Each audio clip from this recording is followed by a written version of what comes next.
Hi friends, எல்லாம் நல்லா இருக்கிறீங்களா? நம்ம அம்மா பையன் சேனலை இப்போ தான் நீங்கள் ஃபஸ்ட் டைம் வீடியோ பார்க்குறவங்களா இருந்தீங்கன்னா சப்ஸ்கிரைப் பண்ணிடுங்க. சப்ஸ்கிரைப் பண்ணிவிட்டு பெல் பட்டனை கிளிக் பண்ணி ஆளுங்கிற ஆப்ஷன் கொடுத்துருங்க. அப்போ தான் நான் போடுற பதிவு உங்களுக்கு உடனுக்குடன் நோட்டிஃபிகேஷனில் வரும். அப்படி நோட்டிஃபிகேஷனில் வந்த உடனே அந்த பதிவை பார்த்து அதனோட முழு பலனையும் பயனையும் நீங்கள் அடையணும். அதுதாங்க என்னோடய விருப்பம். ஓகே ஃப்ரெண்ட்ஸ், இன்றைக்கி நம்ம பார்க்க போகிற பதிவு ரொம்ப முக்கியமான பதிவு. என்ன அப்படின்னு பார்த்தீங்கன்னா, இந்த சர்க்கரை நோயால் சின்னவங்கலேருந்து பெரியவங்க வரைக்கும் ரொம்பவும் அவதிப்பட்டுருக்குறோம் இல்லைங்களா?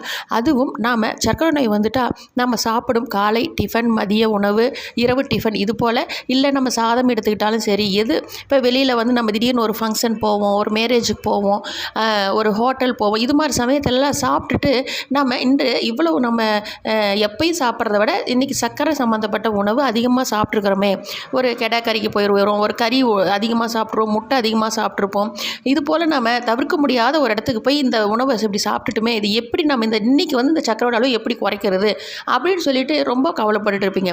அதனால் சர்க்கரைக்குன்னு மிகவும் சிறந்தமான அந்த பொருளை நீங்கள் காலை, மதியம், இரவு இந்த 3 நேரம் சாப்பிட்டு அதிகமான அந்த சர்க்கரையோட அளவை கட்டுப்படுத்தக்கூடிய அற்புதம் நிறைந்த பொருள் என்ன அப்படின்னு பார்க்கும் பொழுது, இதை நீங்கள் இரவு உறங்குவதற்கு முன்னாடி நீங்கள் படுக்கலாம் அப்படின்னு நினைப்பீங்க இல்லைங்களா?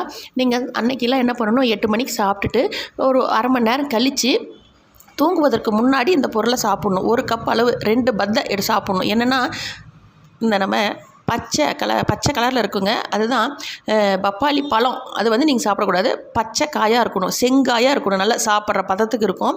அந்த செங்காயாக இருக்கிற பப்பாளி காய் நல்லா 2 பத்தை நல்லா எடுத்து நல்லா கட் பண்ணிங்கன்னா 1 பவுல் அளவு வரணும்.